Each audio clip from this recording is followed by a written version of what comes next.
शिद्दत की गर्मी के साथ साथ सियासी सरगर्मियां भी तेज होती जा रही है। बैरकपुर लोकसभा चुनाव के बीजेपी उम्मीदवार अर्जुन सिंह सुबह सुबह ही अपनी चुनावी प्रचार पर निकल पड़े। लोग उनका स्वागत उत्साह के साथ किया।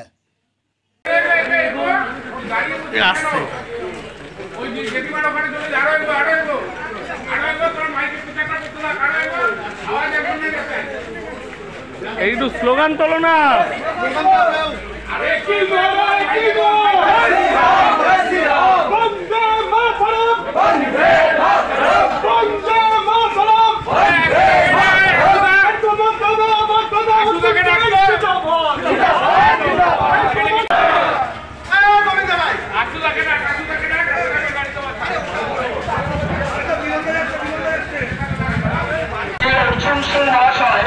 আপনাদের সামনে রেখেছেন, আপনাদের রাস্তা দিয়ে এগোচ্ছেন, আপনাদের প্রত্যেকের কাছে আশীর্বাদ চাইছেন যে এবারে আবার যেন আমরা মোদী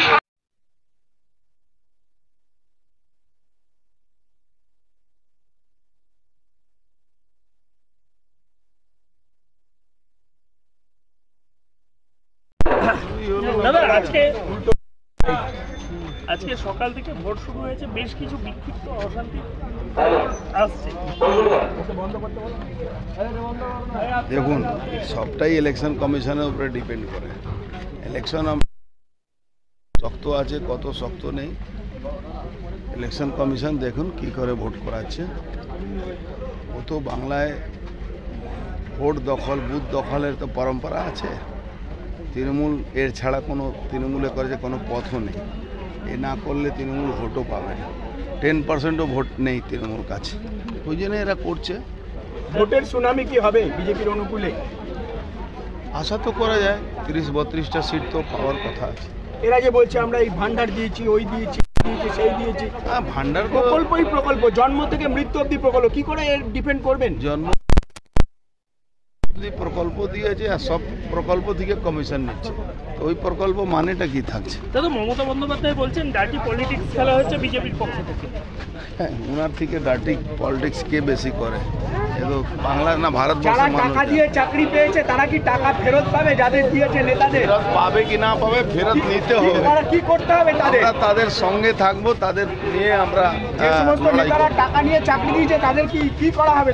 তাদের কলার ধরে টাকা আদায় করা হবে, তাহলে বাড়ি যাওয়া হবে, 100% বাড়ি যাবো। কোথায় যাওয়া হবে? প্রত্যেকটা যারা দালাল যারা পয়সা নিয়েছে তৃণমূল কংগ্রেসে, তাদের বাড়ি যাবো, ওদেরকে নিয়ে যাবো।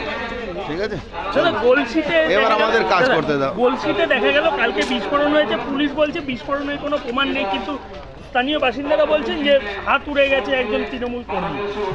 পুলিশ প্রশাসনের উপরে ভরসা মানুষের উঠে গেছে। আমি তো এই নিয়ে এনআইএ মামলা করছি, এনআইএ যাতে কেসটা কভার করে। আমাদের এই নৈহাটির মামলাটা যে বম রিকভারি হয়েছে, ওখানেও আমি বলবো কি যে মোটো যে মামলা হবে, যদি হসপিটাল থেকে এ করে ওইগুলো পেপারগুলো আমাদেরকে দেয়, আমি মামলা করব। আপনি কি আদালতের দ্বারস্থ হচ্ছেন? এই জন্যে 3/4 অ্যাক্ট লাগলে আদালতে যেতে হয় না, এনআইএ ডাইরেক্ট ইন্টারফেয়ার করতে পারে না।